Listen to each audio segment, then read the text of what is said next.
늦은 밤 골목길에 경찰차 한 대가 멈춰서고 차에서 내린 경찰관들이 한 여성을 차에 태웁니다.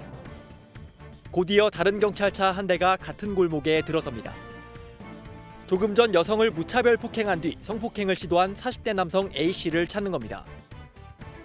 심한 폭행을 당해 저항이 불가능한 상태였던 여성을 성폭행하려는 남성은 이곳 신림동의 한 골목에서 경찰에 붙잡혔습니다.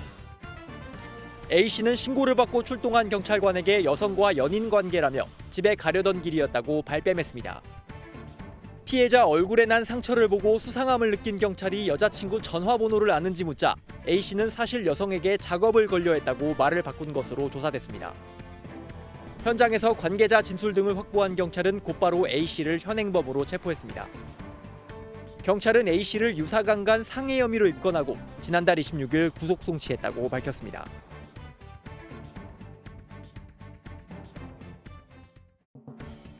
부산의 한 호텔 앞에 119 구급차가 도착하고 잠시 뒤 경찰차도 나타납니다.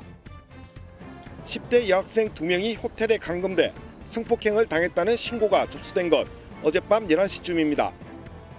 거기 있던 애들이 다른 친구한테 좀 전화해서 신고를 해달라고 한 것 같아요. 경찰이 호텔에 도착했지만 객실 안에 있던 남성 2명은 문을 열어주지 않고 저항했습니다.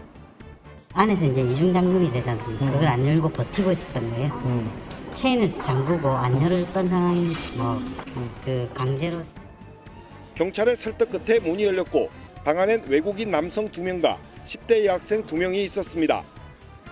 경찰은 현장에서 성폭행 등의 혐의로 외국인 남성 2명을 긴급 체포했는데 이들은 라이베리아 국적의 공무원으로 확인됐습니다.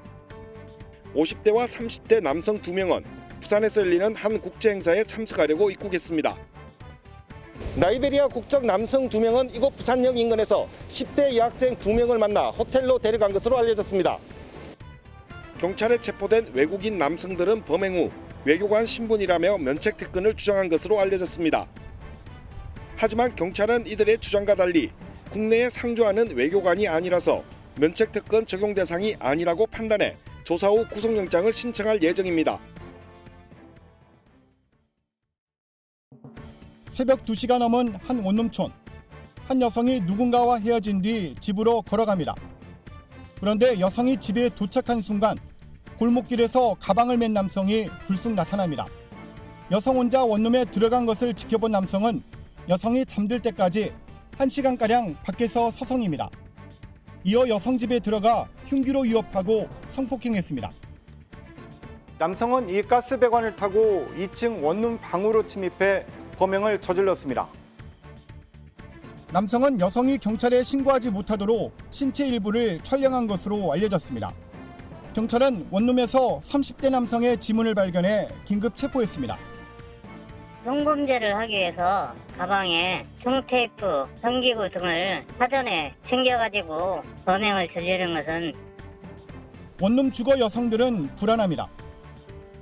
밤 12시부터 2시까지의 순찰이나 이제 출동 빈도수를 좀 더 늘려주시면 좋겠고. 사건 현장 주변을 확인했더니 방범창이 없거나 출입구에 CCTV가 없는 원룸을 쉽게 찾을 수 있었습니다. 1인 가구 여성을 보호하는 방범 환경을 강화해야 한다는 지적이 나오는 이유입니다.